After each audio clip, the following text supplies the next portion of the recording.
Can you share with me maybe a memorable moment from this training? When I was training the people in the dry run, after the finalization of the movie, some of them were crying. Oh wow.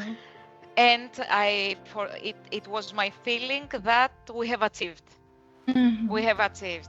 I like a lot the play because it involved us and brings us to us on a stage in front of all the other colleagues to try to find solution on something sudden.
Can you share with me maybe a memorable moment from this training? When I was training the people in the dry run, after the finalization of the movie, some of them were crying. Oh wow. And it was my feeling that we have achieved. We have achieved. I like a lot the play because it involved us and brings us on a stage in front of all the other colleagues to try to find solution on something sudden.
In 2018, the journey started with the Safety Summit in Dubrovnik.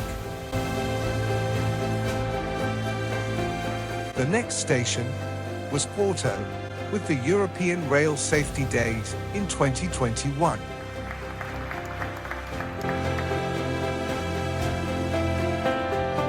In 2023, Tallinn was the place to be for railway safety.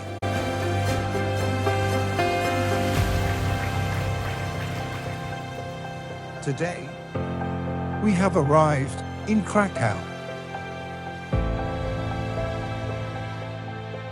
for the 2025 European Rail Safety Days.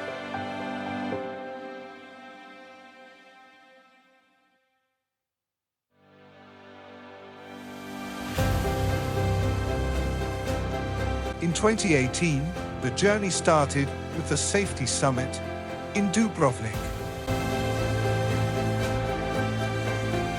The next station was Porto, with the European Rail Safety Days in 2021.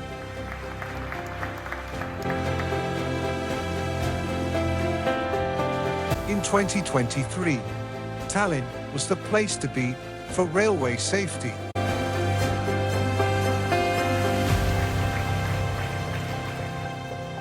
Today, we have arrived in Krakow for the 2025 European Rail Safety Days.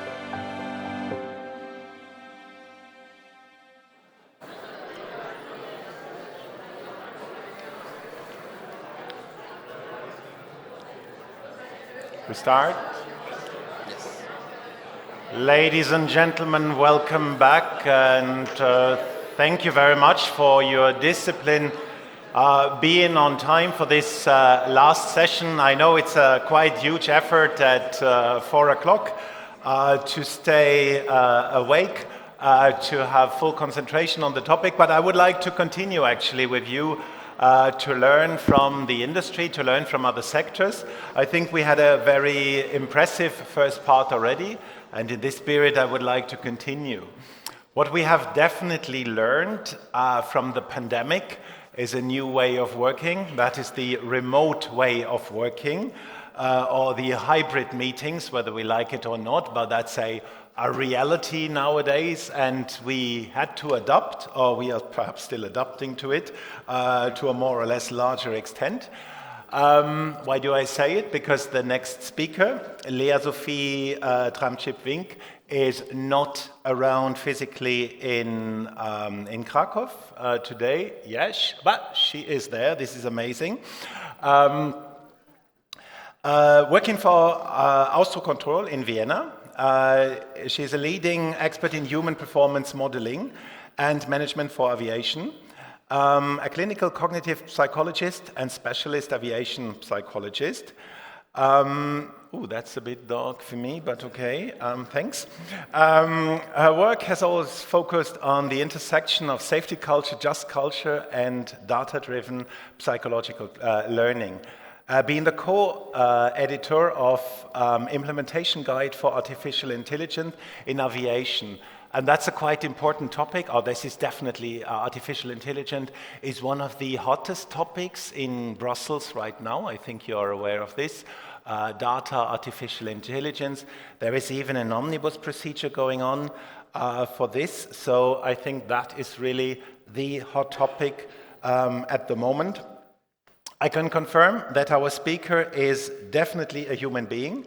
And talking now about just culture and human performance in an increasing complex system. The floor is yours.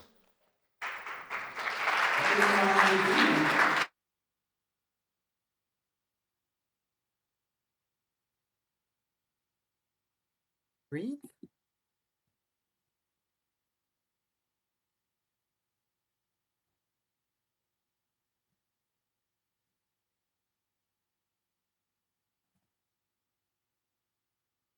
Okay. So hopefully, when I get this going right, this is always the way. I just need a little confirmation that the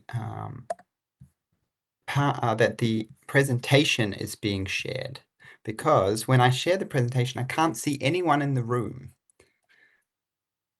Can someone just give me a Can hint? anybody? Yeah, now I can do it myself. I can Perfect. confirm that we see your presentation and the room is full.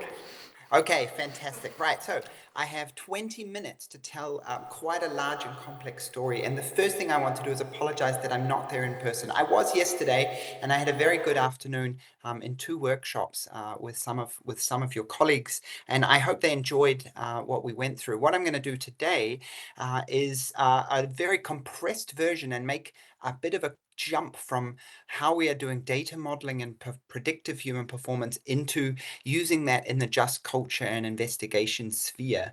The reason I'm not here today actually is for very good news.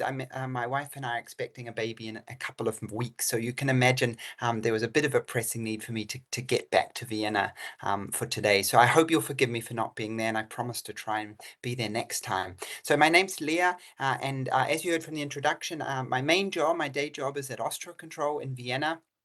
But I actually have quite a big role, an increasingly big role at the European Commission expert group on the human dimension in air traffic management. And what we're looking at there in aviation as well is lots of the big questions that are on probably everyone's minds, things like single pilot operations, replacing ATCOs with AI robots, but even more crucially, things like how do we keep the industry attractive? Because we actually have a bit of a more pressing crisis, which at the moment is around losing people faster than we can train them. And that's a big part of why we've been developing lots of interesting new performance metrics.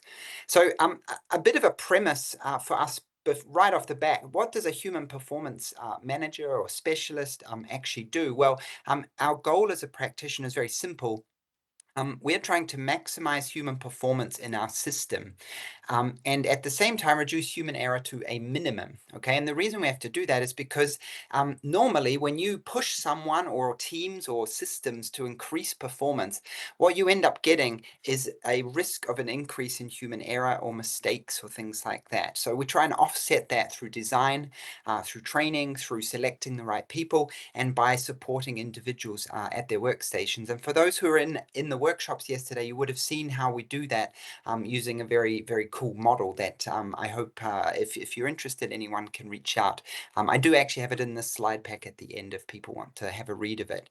So that's where we're starting off. We have to put ourselves in the frame of mind that as a manager, as someone interested in maximizing human performance, I'm always looking to offset human error. And so this brings me to kind of the first set of premises, which is that ATM, air traffic management, is currently in need of more human performance. Now, This is not just an individual need, it's actually a system-wide need. And the crucial thing is because, as I said, we have a soaring demand and a retiring workforce pretty rapidly. In fact, this year in Austria, we've had a 12% increase in air traffic over the year with a -2% loss in air traffic controllers for various reasons.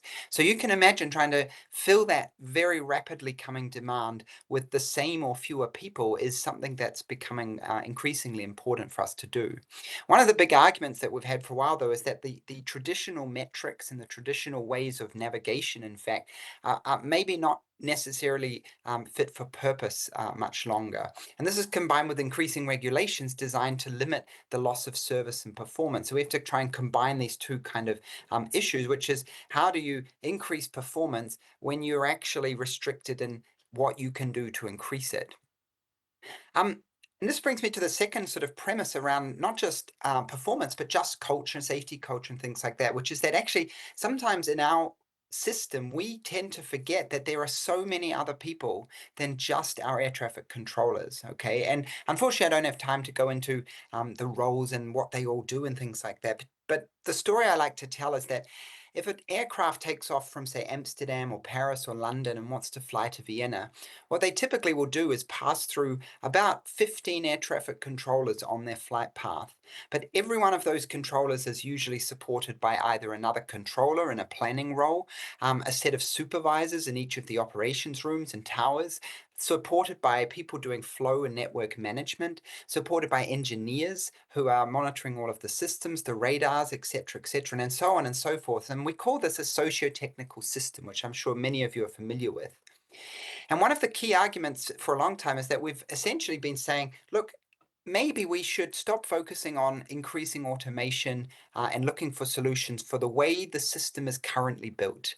And where can we look for opportunities to increase automation for people in other areas of our system? Okay, because many of these roles actually do not have so much automation currently in support of their roles. And perhaps there's an opportunity to increase performance in some of those areas, which would lift the overall human performance in our system. But how can we model that using the existing metrics that we do? Well, we can't. And that's actually been one of the limitations as to actually how we are trying to look at the future and what we've been doing. Now, many people who saw the workshop went through a much more detailed version of this, but you're just going to have to accept a few terms and come along for the ride. Traditionally, in air traffic management and aviation in general, one of our key demand metrics was something like the number of aircraft per hour through the sky, right? And the idea is you want to move as many of them as possible as safely as possible. Okay, we have a joke, which is that what's the safest way to move 2 aircraft through the sky? And the answer is 1 by 1. Okay, because the minute you put 2 in the sky, you are inducing a risk. But the problem with just measuring the number of aircraft per hour is it doesn't tell you exactly how the human beings, the operators, are actually dealing with those aircraft very well. So this is because if you just line up all those aircraft in a nice single line, the air traffic controllers don't actually have much to do with that because they can just sit there and watch them fly by happily without having to interact or do anything. The problem comes when we start to increase the complexity of how those aircraft are presented to air traffic controllers. And we've known this for a long time. And this is where human performance metrics come into play because we have tended in the past to focus on studying the ones that are either accessible in terms of measuring stuff, like workload or even fatigue, and not having a very clear picture of how they all come together. And what I've been developing with many of my colleagues is something called cumulative complexity as a measure of human performance index, okay? And this, you'll have to bear with me on many of the terms I'm going to throw at you, but it will become very clear very quickly what I'm talking about, okay? Human performance as an index has long been a dream of many socio-technical system managers, okay? Because if you can understand human performance as an index, then you can actually try and control the flow of that performance. Now, human performance in this context, and what I'm talking about, the best metaphor is that if you imagine a car driving along the road, the car is full of either petrol or electricity to make it go. And as it's driving, that petrol or diesel or electricity is powering that car. However, as it's driving, it's burning that fuel as it's going. And human performance is exactly like that, okay? We need more human performance to drive faster, to go more, to push more, but it's also depleting at the same time as it's powering, okay? And that's a really important way of understanding what I'm talking about from a socio-technical and also, by the way, individual perspective, but that's a whole nother lecture. So what we've done is we've developed this idea of if you move a complexity of air traffic demand over time, what does that tell us actually about what the risks are and what the operations are looking like? And here's some of the papers that we've been developing, and they're all coming out very shortly actually. And one of the ideas is to say, perhaps the metric of understanding human performance in a socio-technical system has been missing a couple of key bits. And this is why we've developed something called the synapses model. And the synapses model is effectively what we call a network analysis model of human performance. And the way it's built here is that actually we take the idea of task complexity, which is a lesser known psychological construct, but one that actually gives us a much more predictive and powerful view of the more single human performance metrics like workload and fatigue and situational awareness. And what we can do actually is actually predict those things in pretty accurate ways now. So if you imagine these bubbles, what we're looking at is a lot of different variables going on, not just in the brain, but actually across teams and across networks. And if we start up in the top left-hand corner, you'll see that what we've done is built something called an air traffic complexity tool. And it's much more sophisticated than traditional complexity tools because it combines about 8 different algorithms of calculation. We bundle that all together and we call that a total complexity number. And that total complexity number now goes into our prediction system, our calculator, which has actually been built using real ATCOs, real air traffic controllers that we've studied over many, many hundreds of hours through their shifts in real live traffic, using about 18 different psychometric tools, including EEG headsets, heart rate variability, and other kinds of interesting psychometric things, so that we've been able to effectively model all of the weightings and power between all of these types of systems, okay? As you can see down there, what the model actually now does is it's able to use live traffic data, air traffic complexity data, and predict human error and human performance outcomes in real time. Now, the cool thing about this is it's quite an ethical way to approach the problem. Okay, one of the issues we have as of this year is with the new AI legislation in Europe, we're not actually allowed to monitor individual people anymore. It's illegal. We can't put an eye tracking system on a radar desk and watch ATCOs do their job. So we need to have some kind of aggregate system that can predict certain outcomes in a pretty valid way. And that's what we've been trying to do, is to use air traffic complexity as a way of predicting human error. Okay, and just to give you an idea of what that might actually look like, if we zoom out of Austria and we look at the whole country, what we can now do is actually think about opening and closing the airspace based on the actual demand, and not just the volume of traffic, but the actual complexity presentation of that demand. Okay, and what this actually allows us to do, if we can predict this further enough in the future, is then respond to that demand a bit more dynamically with the people we have available, using fatigue risk management rules and some of the other things like managing their time as they are requesting it, things like lunch breaks or extended periods, or maybe training cycles and things like that. Okay, so this is the main primary use case is actually that we can calculate air traffic complexity quite validly and then predict human performance outcomes, okay? There's a lot of research behind it, as you can see, and there's some of the psychometric tools, but what I want to show you is just one of those powerful findings that we've come across so far. So using our system, we've been able to actually follow how things like human error actually present themselves over a period of time, using complexity as the actual key moderator of their performance. Okay, so human error is actually an outcome of human performance. It's one of the costs actually of pushing people to perform longer. When you push people to perform much, much longer than maybe they should be, that's when error starts to go up. And remember, I started today's talk by saying, essentially, as I push humans to perform more, whether individually or in a system, what's going to happen is that human error rate will creep up. Now, through our research, what we've actually found is that human beings, our air traffic controllers, are very good at offsetting and pushing that error rate down for quite a long time. You can see that about 50 minutes under any complexity condition, they've been able to maintain error rates of around 5 to 6%. But all of a sudden, after 50 minutes, the amount of air traffic complexity that they've been dealing with then dictates how quickly the error rates go up. Okay, and you can see there in yellow on the left, the line that goes up first is a very high complexity of 0.9. What that effectively says is that it's often not how long someone's been sitting in position doing a job, it's about the amount of tasks and the interaction of those tasks that actually dictates what the probability of their error rates are going to look like. Now, this brings me to our Just Culture policy, and normally what I would do in a much longer series is talk you through each of these incidents, okay? They're all different incidents from around the world in different periods of time, and they all have three things in common, and this is how I like to think about Just Culture from our perspective. The key thing about Just Culture for me is when we look at occurrences and investigations, we often find more than actually this is repeated in pretty much every incident.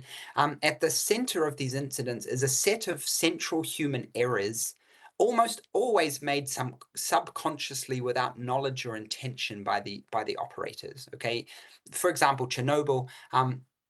None of those operators knew that when they pushed the emergency stop button, that because of a design flaw in the control rods, that the carbon tips on those control rods would freeze the fuel control mechanisms and actually cause a supercharged reaction in the nuclear reactor. No one knew that. No one had ever been trained that. It was a state secret. And as a result, when they pushed the emergency stop button thinking that they were, that it was an engineering test gone wrong, what ended up happening was, of course, an explosion of the reactor. And that brings me to the second consistent thing about about incidents, which is that in almost all cases, the operators are not supported by the correct training procedures or tools. But the more insidious pattern that we see is that in almost every case, the organizations and the people involved the people involved are either tried or blamed by judges or media, so that the criminal system or by the public, and the organizations seem to slink away quietly and escape responsibility.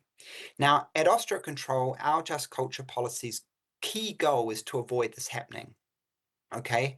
Because in all of the cases, individuals operate under fear and under pressure and have been subsequently blamed if you look at these three cases, okay? So our entire Just Culture policy hinges on the idea that what we're going to do is try and protect not just the individuals in our system, but also stand up as an organization and make sure that we do our due diligence to provide the correct training procedures and tools and education on human error and mistakes and how they work, so that we don't ever end up putting people in situations where they are sort of left out to dry in front of a judge or in front of the media. Okay, and we're very, very clever ways of doing that.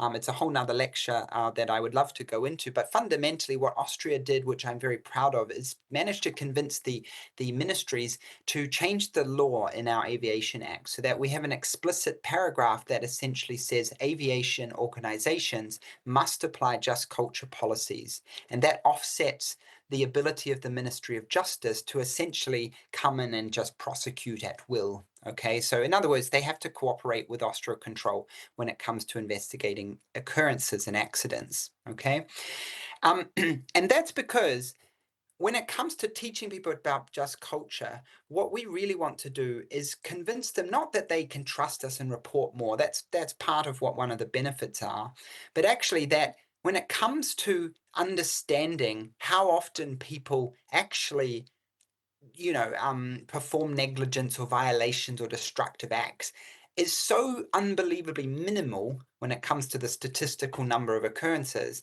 that what we want to basically say to them is it just doesn't happen. You can trust that the system of reporting is actually not going to pick on you because we already know statistically that things aren't happening. Now, the key point of the workshops yesterday was to understand that what we try and study is abnormal conditions by modeling the normal conditions. And that brings me back to our complexity tool. What we can now do with our complexity tool, looking at air traffic management, is we can see the last hour and the next 4 hours ahead in terms of air traffic. If there's an occurrence, a safety event that happens during this, what we are now doing is we're using air traffic complexity and the human performance calculator to try and build a model or a picture of whether the event was statistically likely to happen anyway. Okay, now that's a key element, because what that immediately does is it says, look, you may have contributed for some reason to this occurrence. However, under the conditions that you were presented with, we already know right off the bat that you were put in a position that was going to be very tricky for you to manage. And interestingly, because the system is built on an aggregate basis, what it essentially says is, it doesn't matter if you were the best at air traffic control in the world, or maybe having a really bad day and not performing so well. Actually, under these conditions, any air traffic controller would have probably been in a similar position to you with a high probability. And this is the case that I showed yesterday, okay? And what I'm going to quickly show you, it's the last slide, so I'm pretty good for time, I can see, is an actual safety event. And what you'll see in the video on the left is, in the circle in red, the air traffic controller controlling this sector actually suffered something called an overload, where he was unable to continue operating because there was too many aircraft with too much complexity being presented to him. The key reason is a huge weather system crossing the country, which you'll see on the left of the video, and it passes over Austria and forces all the air traffic in front of it around Vienna, which is under the red circle, and through one sector. Okay, so we can see that the primary cause of the event was actually a series of weather. The air traffic controller reporting this occurrence felt like it was, entirely his fault that he couldn't hold the picture, and was quite upset for obvious reason. But what we wanted to say was, here's the data model that actually shows that pretty much anyone in this condition would have probably ended up in a similar situation. And that brings me to the video part on the right, which is our human performance calculator. And what you'll see in green is what we call the normal operating parameters of this sector. And in yellow, you'll see how this day presented itself to the ATCO. So I'll push play now, you should be able to see, and you'll see the yellow area growing. And very quickly, it's becoming outside of normal operating conditions for the air traffic controller. So we already know, based on this, that this is a tricky situation with a high probability of overload.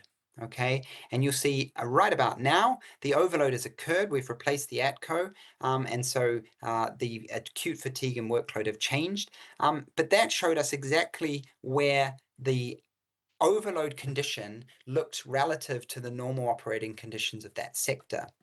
So what we then did is we tweaked our tool to say, well, let's study patterns of what overloads might look like. And sure enough, what we found is that actually we can begin to predict these overload conditions with quite high accuracy. And now we can see in this picture another overload case several months later. We were able to see it about 4 minutes before it happened. Unfortunately, we were not, this was all in test mode several years ago, so we were not able to actually stop the occurrence happening.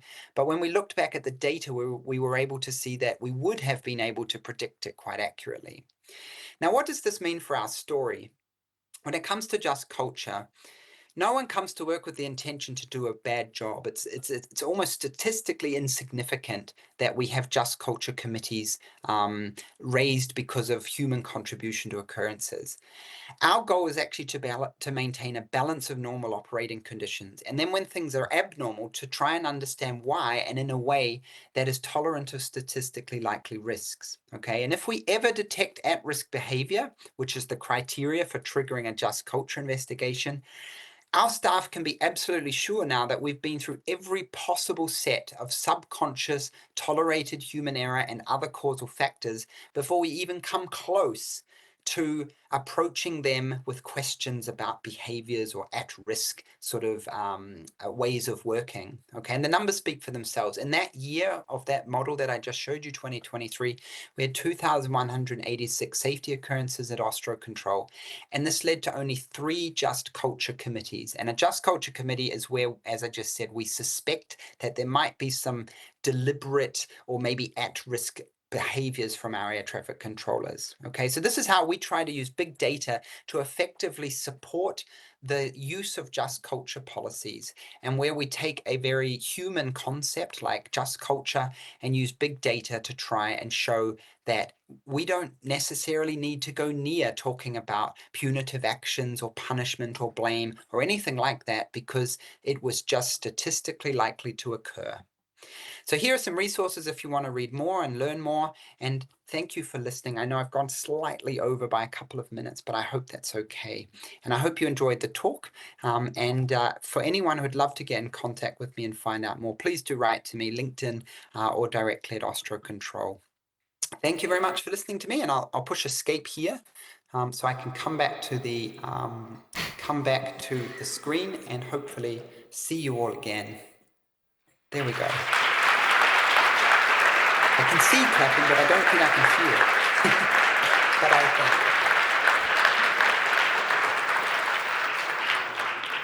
Thank you very much, Leah. I assume you heard the applause, because I don't know what the audio system here actually produces, but you seem to be happy, so I assume from your facial expression that you got the message of appreciation. I see you nodding, so that's perfect. Thank you very much. Please do not move away. Stay with us. The same message to the technicians, of course. Please do not disconnect Leah, because we will have a discussion afterwards. So now coming to the last speaker of today's session, Nipin Anand, CEO of Novelis, based in the United Kingdom. The highlights of your biography, yes, of course, I have to do it. It's interesting. You were a ship captain. So this is the first thing I would like to mention. The author of 3 books, Are We Learning from Accidents? 51 Stories in Culture, and 3 semiotic walks. And you have a passion I would like to talk about. I think it's not only being the CEO of the company, but understanding how people learn, unlearn, and make decisions in groups. And I would like to hear from you about this topic.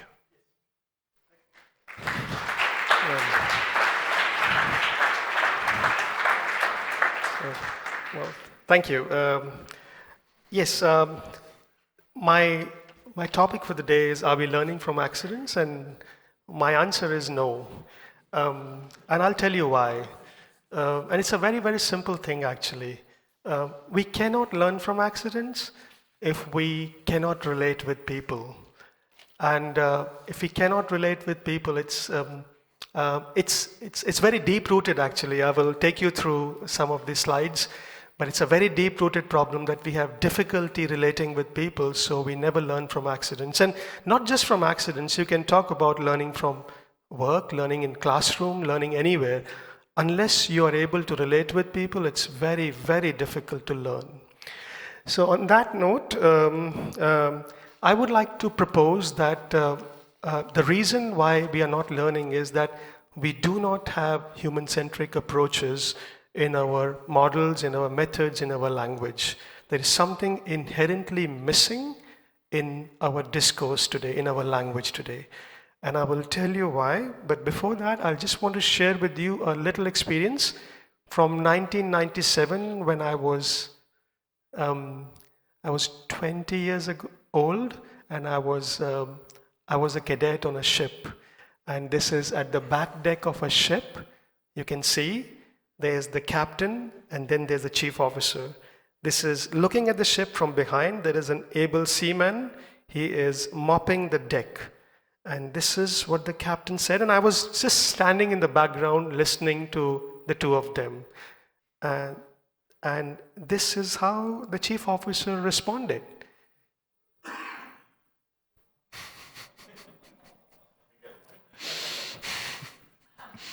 Yeah. Some find it funny, some will laugh, some will be embarrassed, some will be shocked. But there has to be an emotional reaction to this.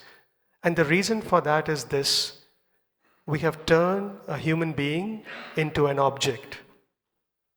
And the moment we realize that, we are shocked at ourselves. Isn't that interesting? And what happens when you turn a human being into an object? You can't learn from them. There is no way you can learn from them. And that's precisely where our models, our methods, our language is pushing us.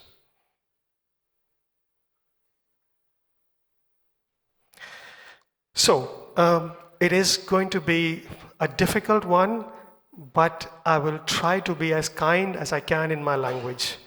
There are two ways to relate with the world. You relate with the world, you see other people as it, or you see them as thou, which is the whole person. Most of the times, we see other people as it. We see them as objects to be measured. We see them as hazards to be controlled. You look at the language that we speak when we go to do investigations. I'm going to collect information. I'm going to collect data. I'm going to extract data as if I'm going to milk a cow. You have to really think about it. So we lose any opportunity to connect with people, to relate with people. And my humble suggestion to you is today is let's just move a little bit. Let's just keep a balance between seeing other people as it. Sometimes we have to, because we have to get things done. But sometimes it's okay to look at them as you, as a full person, and relate with them, and to be able to learn from them. There is immense power in that. And this is not a critique of any particular organization or institution. This is a fundamental problem with science as we practice it today. Look at this. This is a university in Australia. And they call it Safety Science Innovation Lab. So we teach people safety science in a lab, and look at the picture. Cog in the wheel, right? Isn't that fascinating? It's an image. You can't even argue with me if you wanted to. Isn't that? So we proudly call it human factors in safety systems. And if this is not enough, I will show you more. Look at this. Let's take human factors books at the top. This is just some random search on Amazon. This is not cherry picking, right? So what do we have? We have a person looking at a computer. We have more people looking at computers. We have magnified screens. We have stethoscopes. We have lenses. We have microscopes. And then we have tiny people, right? We have objects. We have a runway. We have a hand that is pushing a throttle. And then we come to safety, and we have a fist. We have puzzles. We have a brain. We have safety cones, and we have a Jenga. Wow, that's fascinating, isn't it? Do you see where science is pushing us towards? It's not deliberate. It's not anyone's fault. This morning I was having a coffee, and I was being reminded that there's a dashboard on the coffee. It reminds you how much more time you have. Come on, let me enjoy my coffee. Yeah? So, it is so obvious that we don't see it.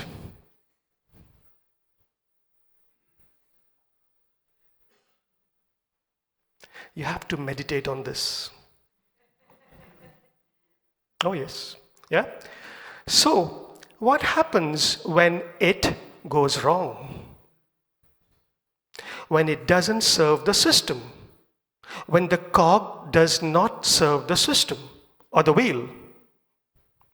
This is in the background, the Costa Concordia, the ship that sank and ran aground in Italy many years ago, 2012, off the coast of Giglio Islands, and it capsized. 32 people died. The captain was in the prison for 17 years. And it is just one example of when it goes wrong, when it does not serve the system. So what do? We do some very interesting things. When it doesn't serve the system, we ridicule the person, we undermine his professional competence, but that's not enough. We destroy his character. This is much more than just a behavioral analysis. We destroy the character of the person. And you know what? When we destroy somebody's character, it doesn't matter what actions and decisions they made on the day. It doesn't matter because we have destroyed the character when it does not serve the system. And it's all in our methods, models, and books. And we call it science. Fascinating.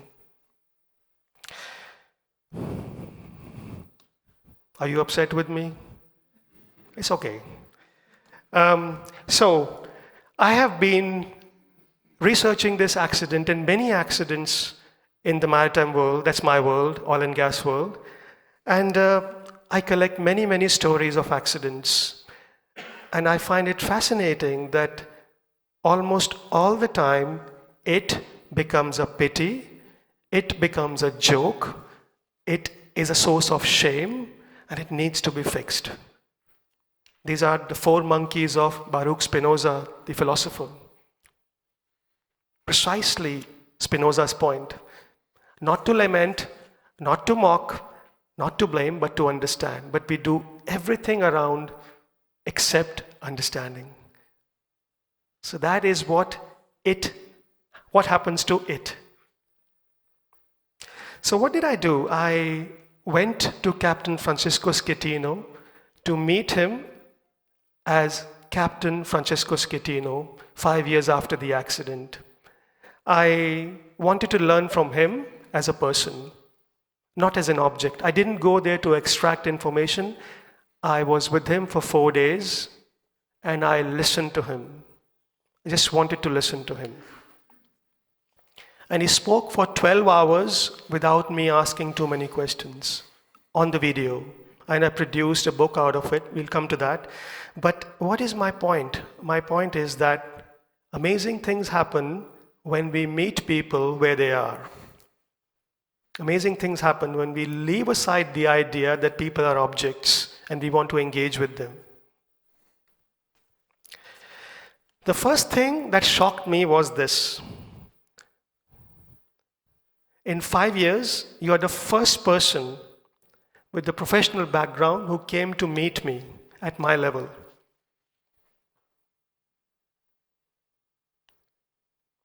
I do many talks, and I even find young people who have never been to sea have huge difficulties seeing a distinction between a crime and an accident. We really and literally believe that people involved in accidents are criminals and we shouldn't talk to them and they should be kept at the bay. We don't talk to them. We don't. We are so prejudiced and biased. So yeah, it was a shock to me as much as it was to him to see that, okay, let's have a conversation. Let's try and get to know you a little bit. So this is Francesco. He is in the background. He is born to a family of seafarers. His grandfather was a fisherman and his father was a marine engineer. His brother also works as a first officer in oil and gas. What am I trying to say? He's not an idiot. He's just one of us, victim of a situation.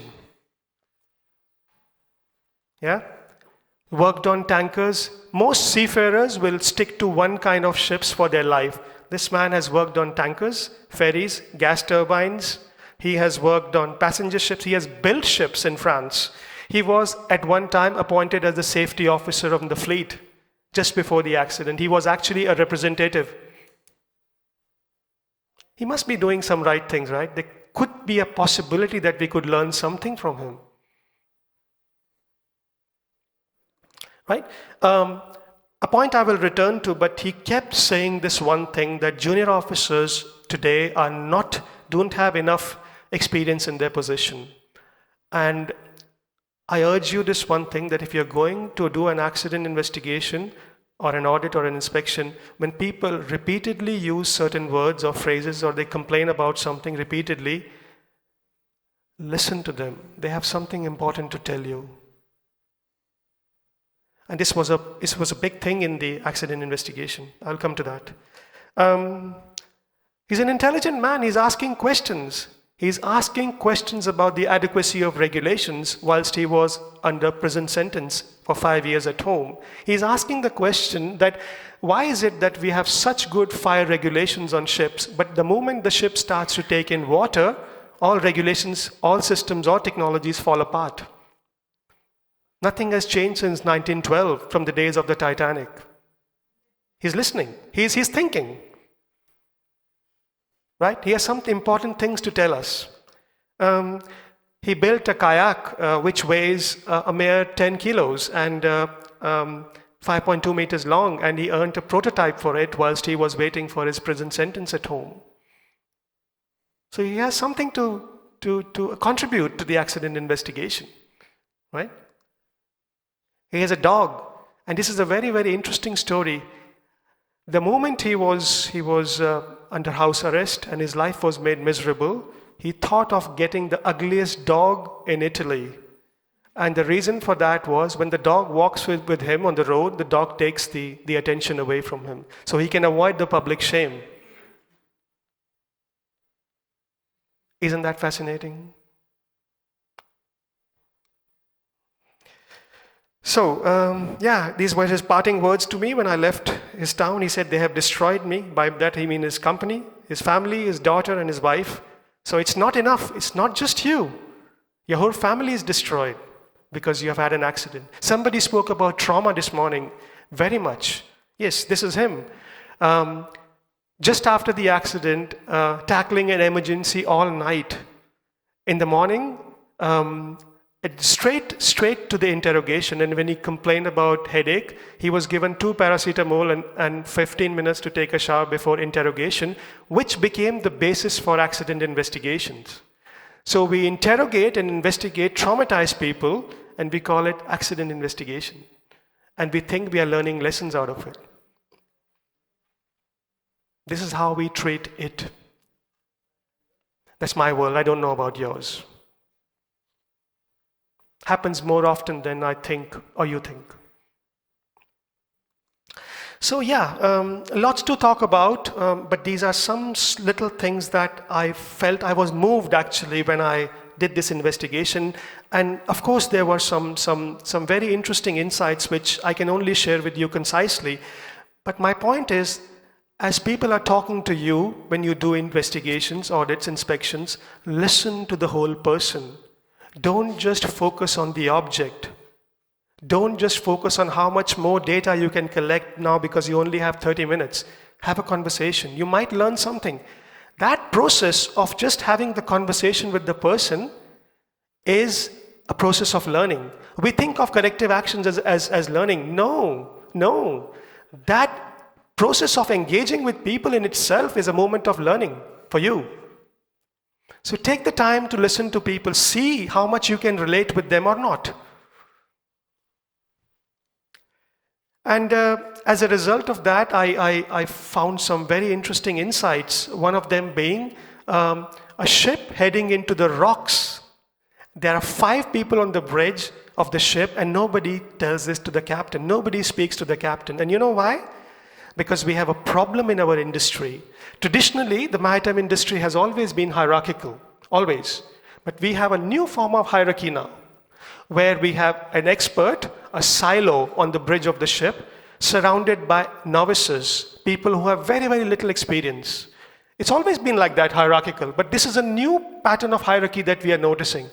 Lots and lots of people around the captain, but don't know what he's doing. So can't speak up. What do you speak when you don't know what to say? Isn't it? Yeah? And no different from the Ethiopian Airlines accident, where you had a co-pilot with 200 hours of experience sitting next to a pilot. Competent on the paper. Absolutely competent. Yeah?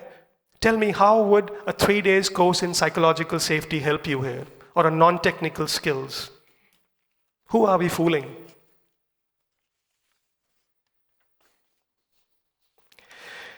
I also learned how experts on a daily basis walk the difficult line between satisfying different competing and conflicting needs of the organization.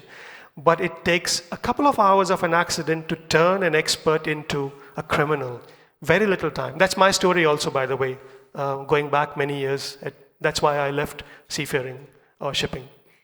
I was treated like a criminal after the accident. So I can see that, yes. I also found it that emergency procedures or procedures in general are written in a very logical, systematic, analytical way. And then you're comparing them against the behavior of people in an accident who are so pressurized, so traumatized, they do not know what they do. Not only you compare it with the written procedures, you actually use it as a basis to criminalize them. Isn't that fascinating? 21st century. We have enough information to show that people who are traumatized cannot think rationally, and we are comparing it against rational documentation. Because we want to prove the point. Right? I want to now shift your attention towards this 2 minutes call that between the Coast Guard and the captain. Have a listen to this, and I will then explain some. Yeah.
"17 years in the prison, 10 years for corporate manslaughter, 5 years for bringing the ship close to the island, and 1 year or 2 years for evacuating before all the passengers had left."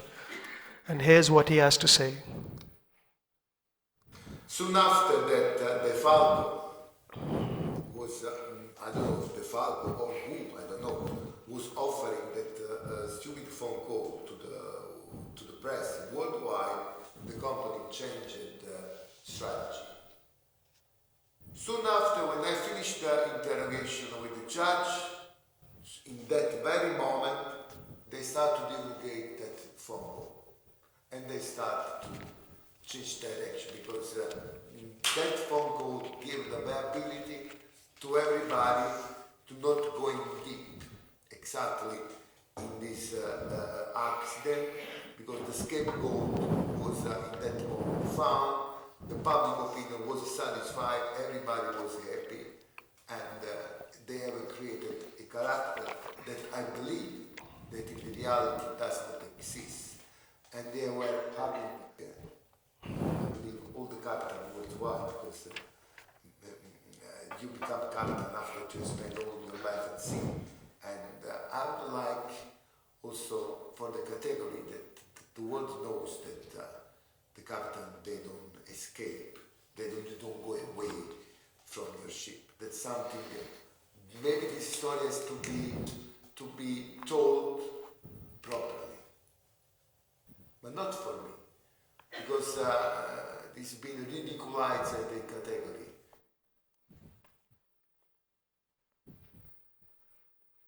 He never actually left the ship. It was a myth that we bought into. The true story is that the ship, when it tilted to one side, 90 degrees, and he was on the side, he actually jumped on top of a lifeboat because the lifeboat was still stuck. The davit was attached to the ship. And it was his presence of mind that he asked the guy to open the hatch and go easy on the throttle, because the lifeboat was being pushed towards the ship.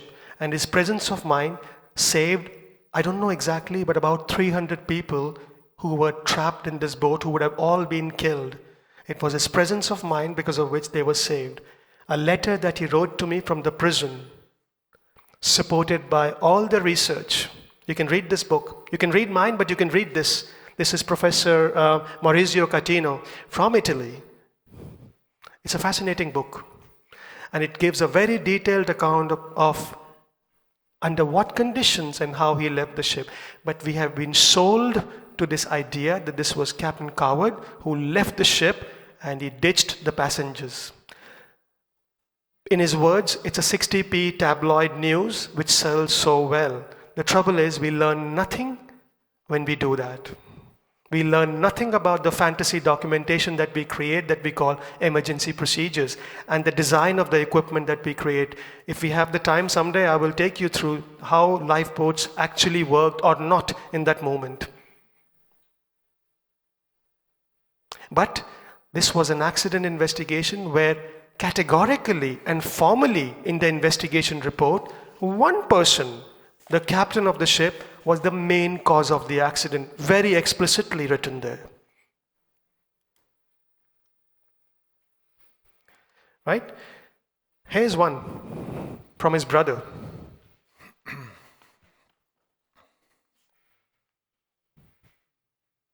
One would think, what's his fault? My point is that once you turn people into objects, you can do whatever you like. You can't learn from them. Right? So I just wanted to this is a very side note, which probably, I don't know if it makes any sense, but since the issue of trauma was brought up this morning, this kind of an approach does not help anyone, including the investigator. In the UK, we have research that shows that 1 in 5 police people who do investigations are traumatized, they are suffering from PTSDs. We have a problem. Without humanistic methods, we have a problem because they are under constant time pressure to produce reports. And not only they traumatize the person, but they also feel very, very stressed. It's not a pleasant thing for anyone, but we still do it. Right? We don't know how to engage with people. Our methods and models don't make space for that. Our language doesn't allow space for that. We had a very interesting exercise yesterday, and we could see how much of our language is so not helpful for learning. So what is my point? My little appeal to you is that I have worked with some very bright young engineers in my life. And I think maybe it is so nice to introduce them to non-STEM kind of thinking. There is a world outside of STEM that I realized only after 11 years of being at sea, because I was totally a STEM person. For 11 years, all I was taught was naval architecture and shipping and engineering. But it was only after I stepped out of it that I saw there's a complete world out there. And I think maybe we should give young people an opportunity to read other disciplines. And tomorrow when we go on a semiotic walk, whosoever is coming, you will see how important it is to see this safety and human factors as a belief from the outside. In a church, in a cathedral. Yeah. So my point is bringing humanistic ethics into human factors and safety management. And I say that in the capacity of a seafarer, a ship inspector, a safety management system specialist, but also I have had a flavor of anthropology and social psychology. So I'm talking from experience and research both. And I leave you with those thoughts. Thank you.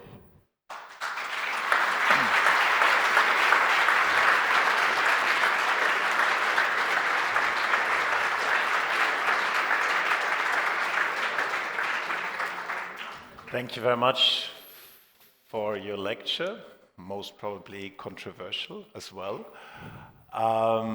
May I ask if there are, now I open the floor actually for both speakers or questions to be addressed to the speakers from the room, first of all, Leah, who is hopefully still, yes, attending remotely. Are there any questions? It's for sure an online question to Leah. So maybe, Leah, if I would read it for you. Do you see a risk that data on individual human performance is used to set free the least performing members of the workforce? I very quickly alluded to it.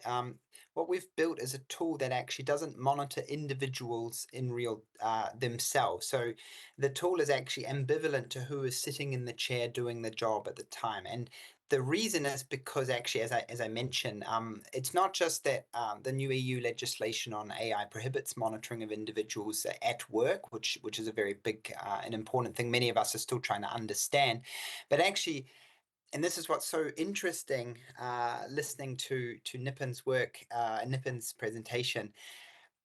What we find often in operator context when we look at normal performance versus abnormal conditions and things like that is that when it comes to individual difference, and this is going to be a slightly controversial point as well, what we've detected in the research so far is that the individual difference between air traffic controllers is actually a lot smaller than we might expect.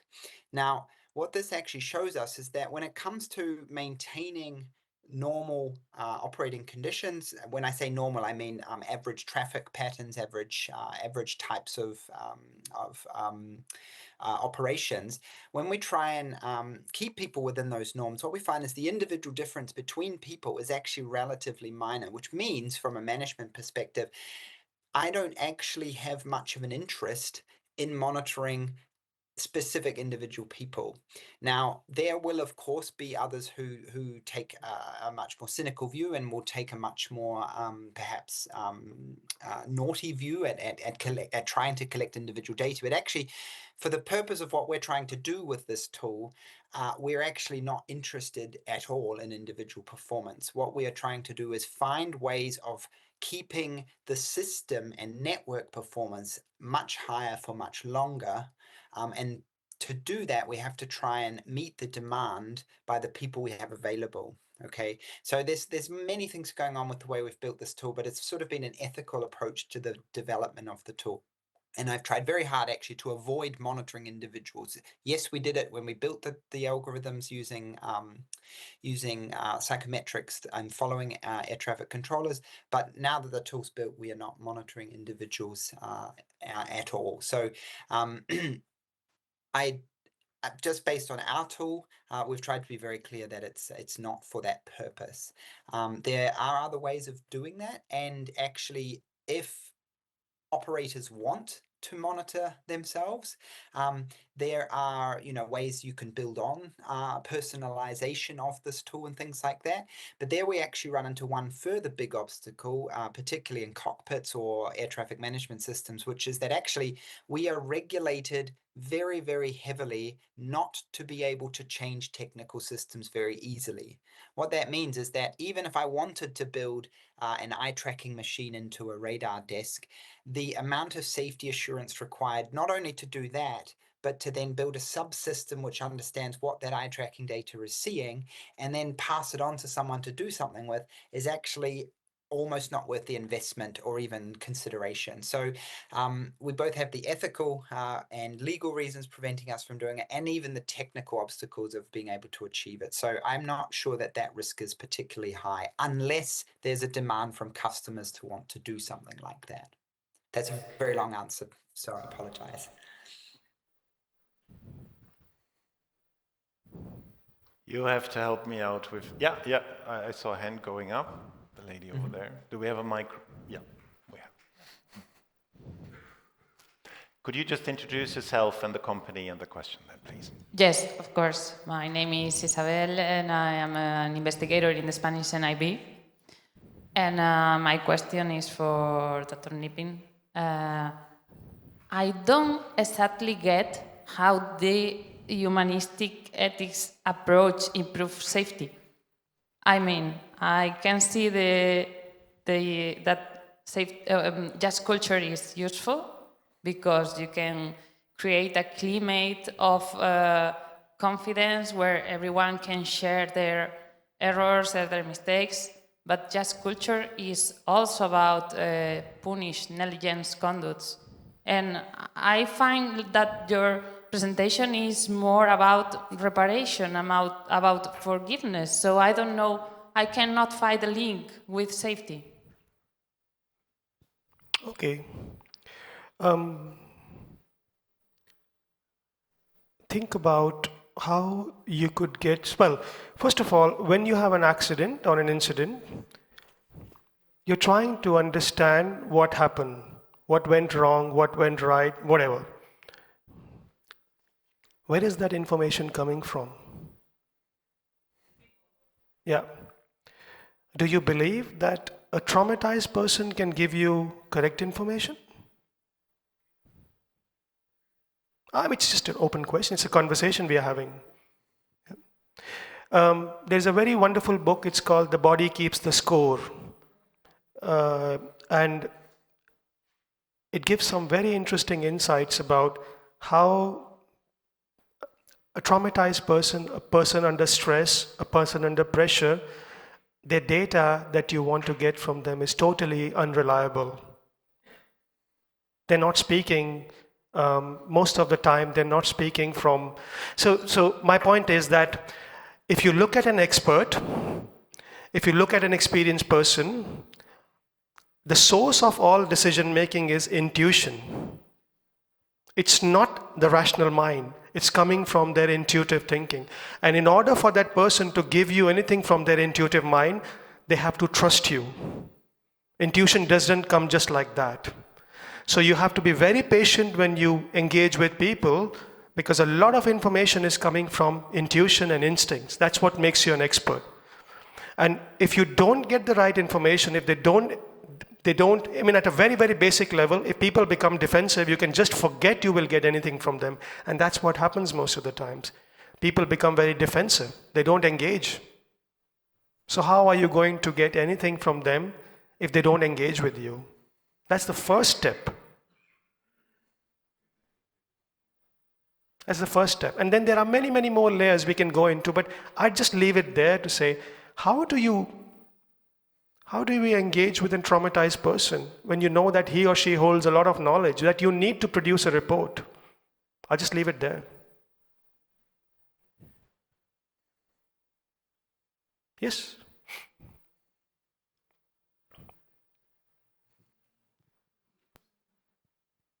Hi, my name is Yara. I'm from ESM. First of all, I would like to congratulate you both, Leah and Nipin, for very great and insightful presentations. And I also think it's marvelous to see psychologists talking about these topics and about safety.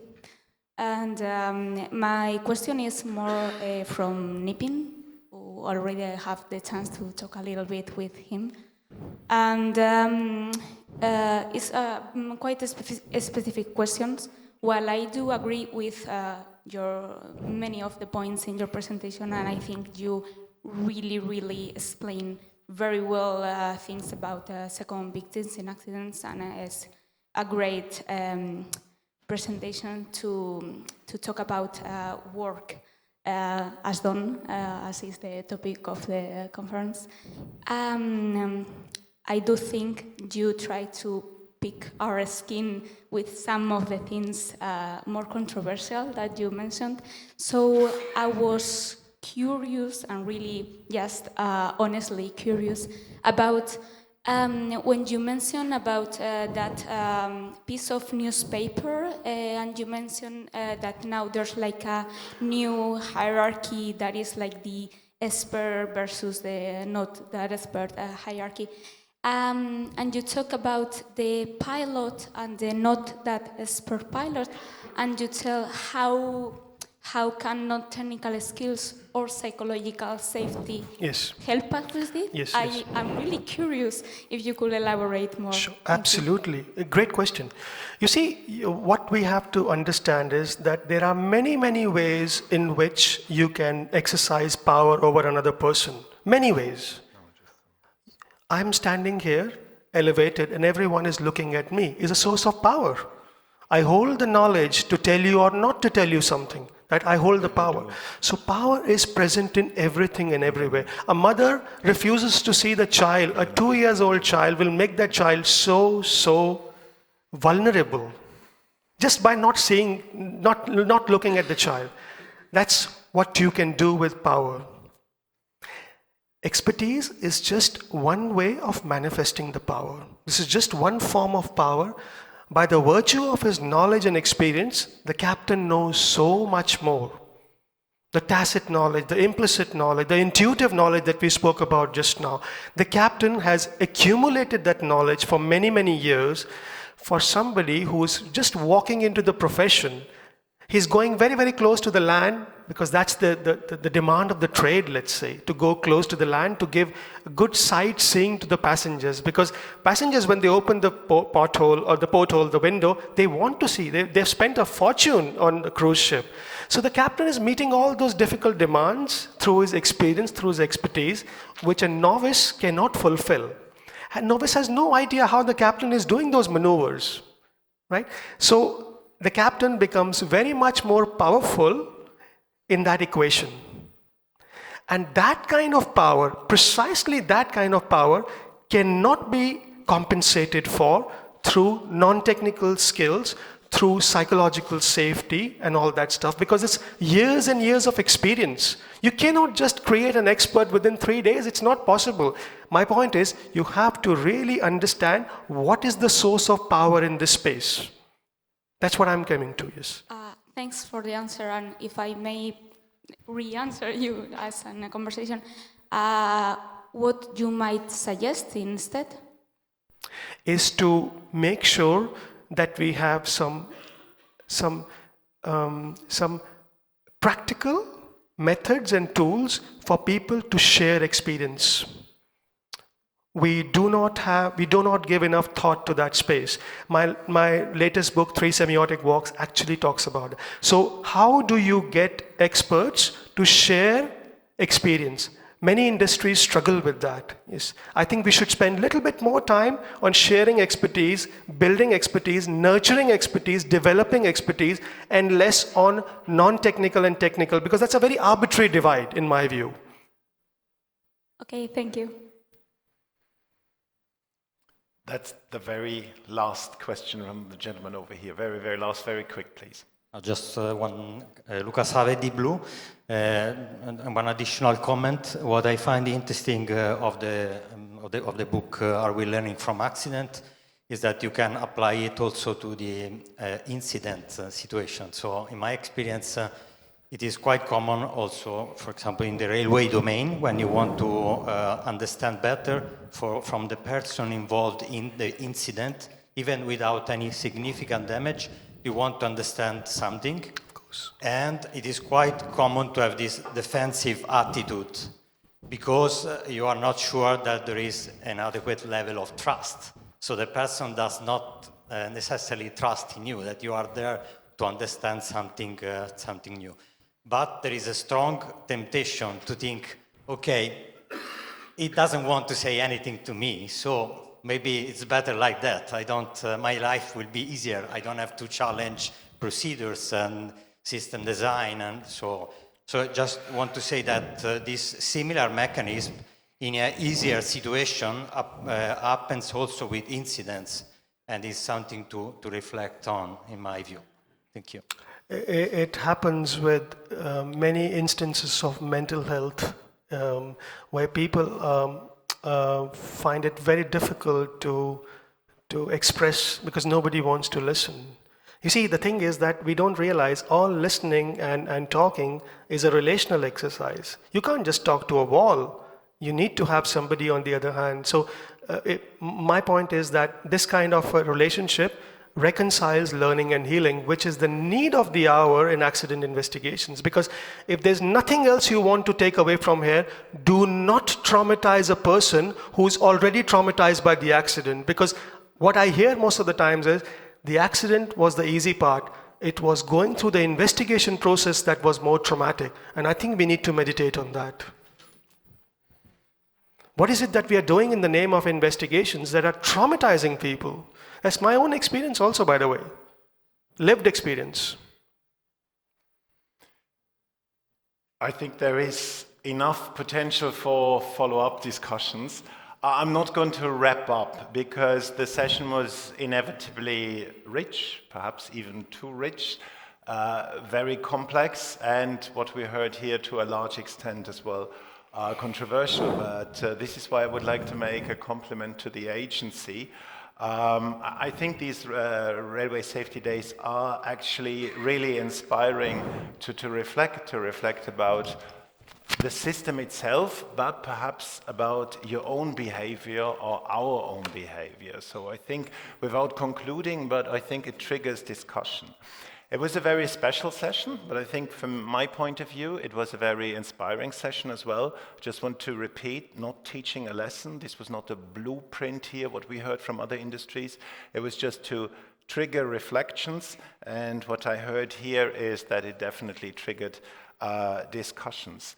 We saw several, when we talked about the other industries, several similarities between sectors, so aviation, maritime, nuclear, and the rail sector.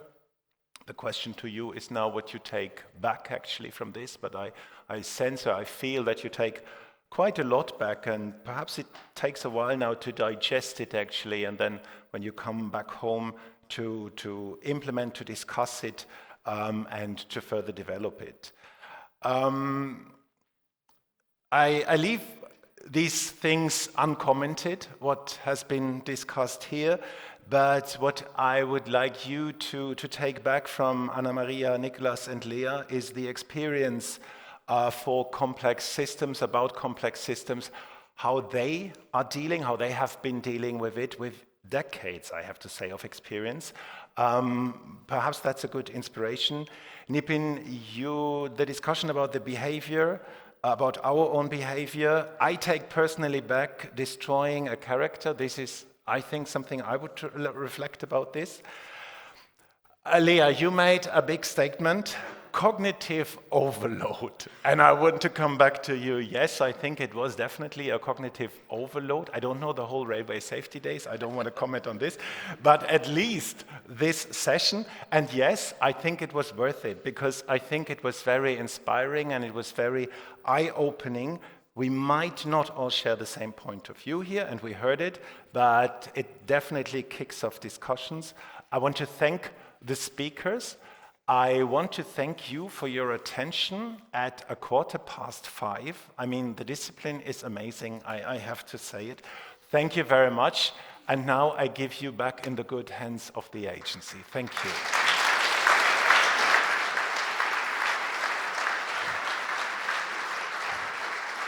Thank you. Thank you very much. Thank you, Ino, and also a big hand to our great chair. Looking forward, on behalf of the whole agency, to our further work, just to be sure that it's stated.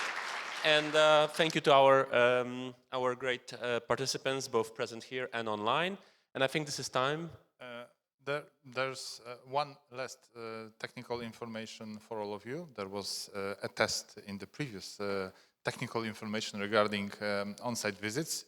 You've passed it, so the Nipin tour, the semiotic walk, will begin at 8:30, as it was written on the slide, and not at 8, as I told you. So you will have a reward. You can sleep 30 minutes longer or eat your breakfast 30 minutes longer. We, together with Krzysztof, we are wondering about one thing. Either from the whole day you also perceive us as two poles apart, but I guess after Nipin's lecture, this joke has a different gravity now. But please take away the feeling, the message from all the poles that were involved in organizing the event here in Poland. It was a delight to host you here. You're not finished. You still have a very nice evening in Krakow. Maybe a little bit cold, but take most advantage of it as you can. And now we would like to invite our last speaker for the day. He was already introduced. You had the chance to discuss. So our safety, one of our safety pillars, Bart, the floor is yours.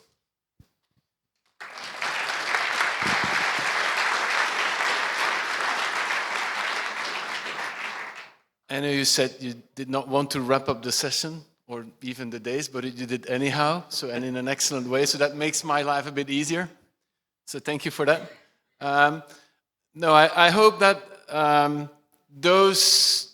the last 2 days actually convinced you that the truth is out there. Not in the extraordinary or the paranormal as it was in the X-Files. And people my age know that the X-Files were science fiction television series that actually had its first season broadcasted in the same year that I started my railway career. So if you look that up, you more or less know how old I am. No, for me the truth is out there in the field actually. And to repeat Enno's words, I hope that these 2 days inspired you to also go and look for that truth, because it's important. And that was the main message, I think, from these the last 2 days. The truth is also that this conference would not have been possible with the help of a lot of persons. First of all, you as an audience. I think we're not doing this for us, we're doing this for you. So we hope that at least you've had something, you can take something away from these days. That's important. I would also like to thank our excellent speakers and experts, both at the workshops and here in the plenary. Without you also, without your expertise and your grateful sharing of it, these days would not be the same. I also would like to thank Sarah and the technical team. It's not evident that this, with all the variabilities and the surprises, that we can actually manage to run this in such a smooth way. So thank you for that. And then last but not least, of course, I need to thank my excellent colleagues. There's a too long list for all of you, but I would like to mention 4 people specifically. So Rafael and Rosa doing the logistics. And then, of course, they're standing there like twins in the middle of the room.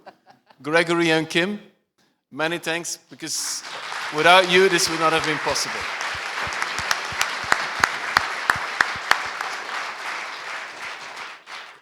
With that, I can only wish you a safe trip back and also interesting technical visits for those who participate tomorrow. Thank you.